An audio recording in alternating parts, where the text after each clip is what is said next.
Fishing for pleasure, fishing for pike. Out on the water, the morning feels right. Casting my line in the soft daylight. Fishing for pleasure.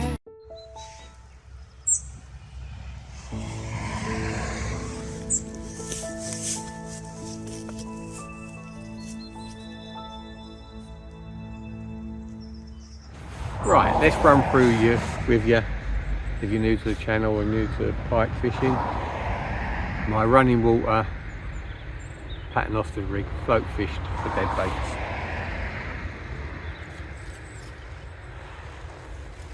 I go for the rod and reel as well. I don't, you know what I mean, I don't need to, but yeah. I use a big pit type reels.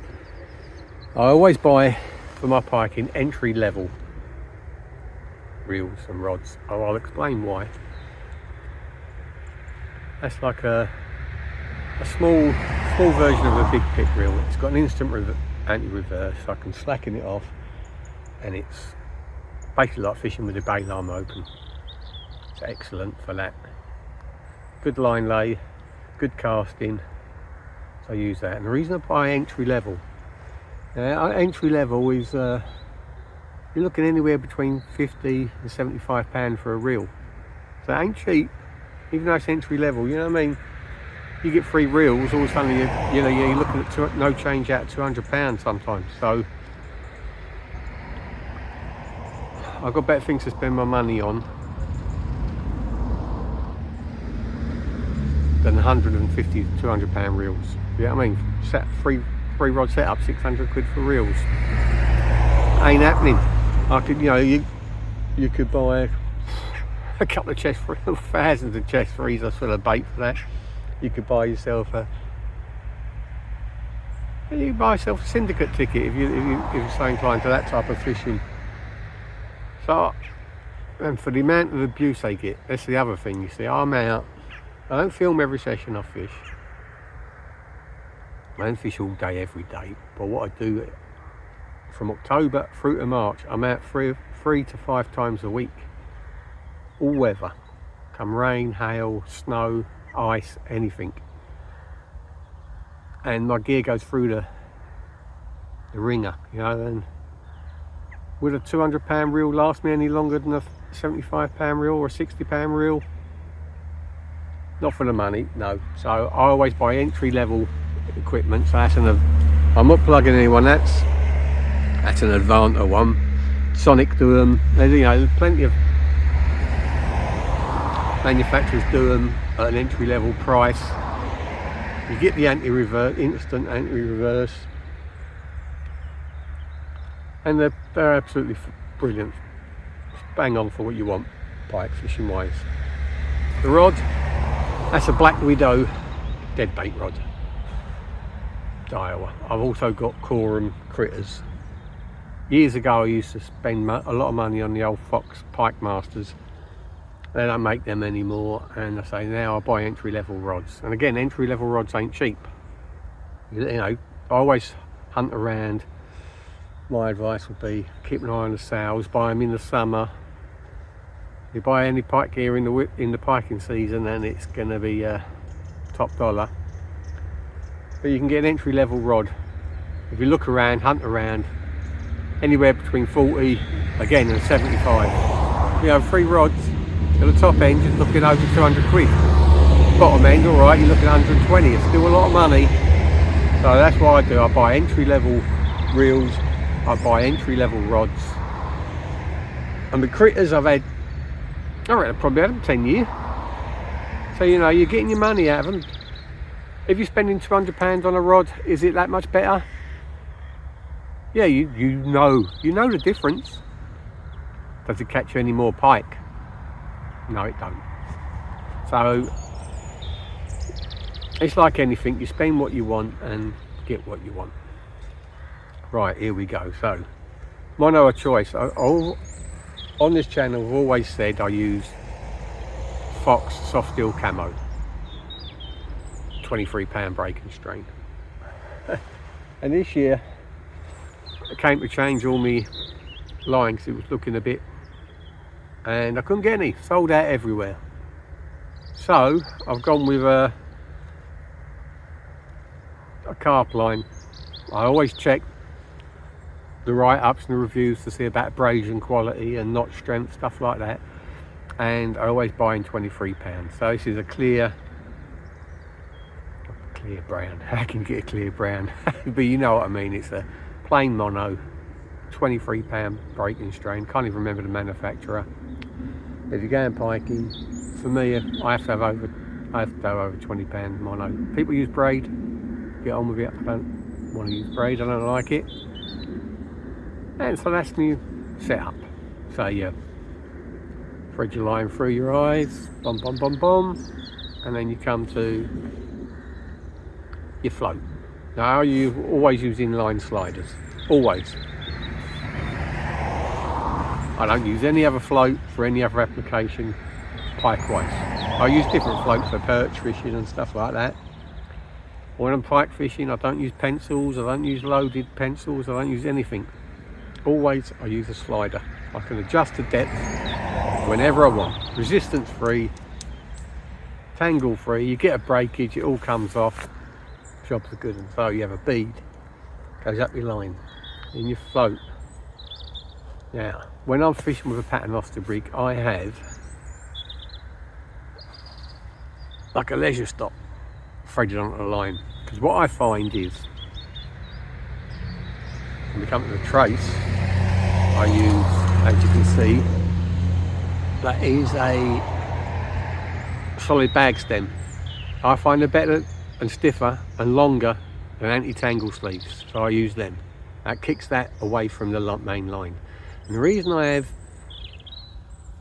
so you can see it plays up a little bit.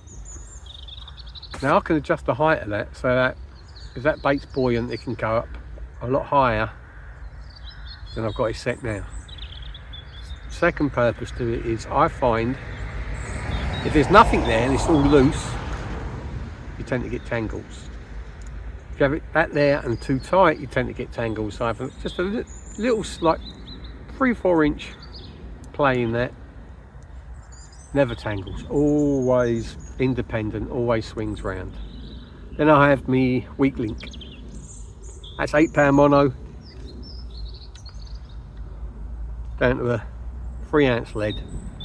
Rule of thumb is, have you drop twice the size of your trace to start off with. And as I say, with that you can adjust it. If you put a bolster stick in or a pop up, you can have it higher or a lot higher. And I know there's a lot of people out there now who say, whoa, whoa, whoa, whoa, you ain't got an up trace. No, I don't use them. I have done in the past. I find with an up trace you've got more components, more swivels, more things to get tangled up, more things to get weed on. And never say never. I've been pike fishing for over 40 years and I've never had a pike bite through. Never. A lot of people say, well, you do, always do, but no, I don't. I've never had one. Now, my paternoster rigs, I always fish with a single circle hook, not a ball wire. There's plenty of videos in my collection about how to tie them, how to thread them. I attach the hook through the snout, and that's my go-to hook. That's an owner size 1. I know it's an owner size 1 because they're my favourite hooks. They are really great quality for small baits, fish single hooks. They're brilliant, never let me down. And that is your running water paternoster rig. So that will sit on the deck. There's hardly any flow today, but when there's a flow in the river, that pushes that out. And I say, I have it normally set at 2 foot, 3 foot off the bottom.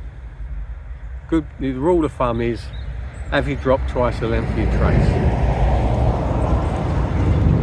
And that keeps it above the weed, keeps it, if you're fishing over Norfolk Way and Cambridge Way, keeps it away from the crabs and the crayfish. and that is my running water paternoster rig. So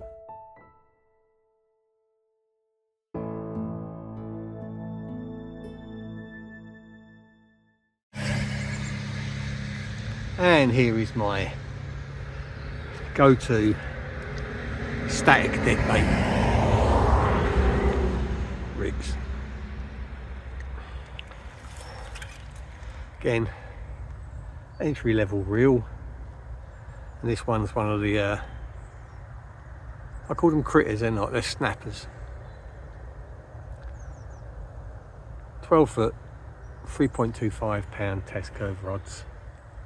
I say they're entry level.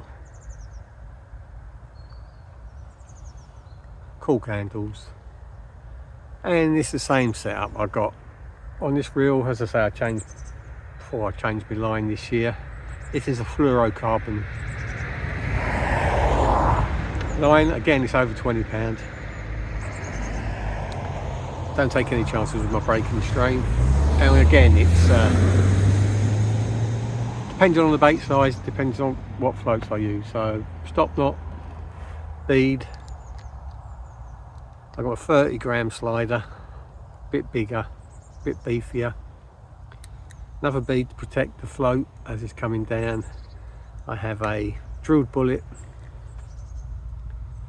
dependent on the flow, where I'm fishing. You know, there's sometimes when the middle level is flowing off, or even some of these drains in Lincolnshire are flowing off. They do pump it through and I have to beef up the leads. But I always use really as small of the leads as I can get away with. Homemade trace, there's a buffer bead at the top of the trace, or at the end of the line. And then I have me twin trebles, and they are grips. Trying out this year. No barbs on them at all. They got like grooves in the point, made by Paratrax. I'm not advertising them, just the ones I'm trying out this year. And that's my go-to rig for a big bait. Now I'm talking big bait, sardine. My favourite big fish bait. And of course, I'm not teaching anyone anything new here. Base of the tail, halfway up the body, it's the top trebles. It's hooked, it's ready to cast, it's ready to go. That is my go-to static deadbait rig.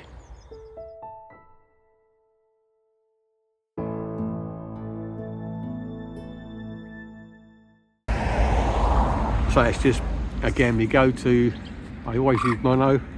I say I always use mono, this is fluorocarbon. So, but it's £23 plus, so I can't remember what it was when I bought it, but it's over £20 braking strain. I have a leisure boom, so you've got a big rum ring on that, buffer bead, trace, twin trebles, again, gone over grips this year. The paternoster rig, I'm still using circle hooks.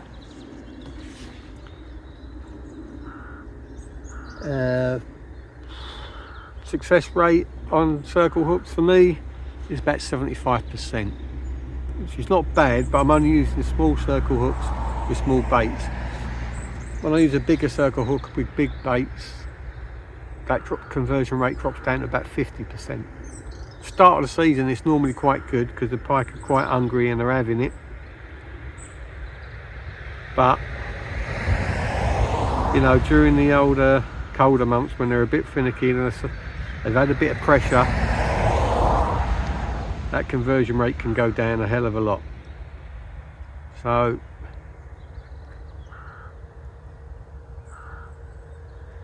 we are gonna cast this out. Got a herring on there. As I say, that leisure boom drops down. The bait comes slowly down onto the debris. Doesn't stop it getting weeded up completely. Obviously it's going to get weeded up this time of year, there's a lot of debris on the deck, but it just, especially when the baits are frozen, they're buoyant and they just gently go drop down. We're going to get this one out and hopefully we're going to catch some pike.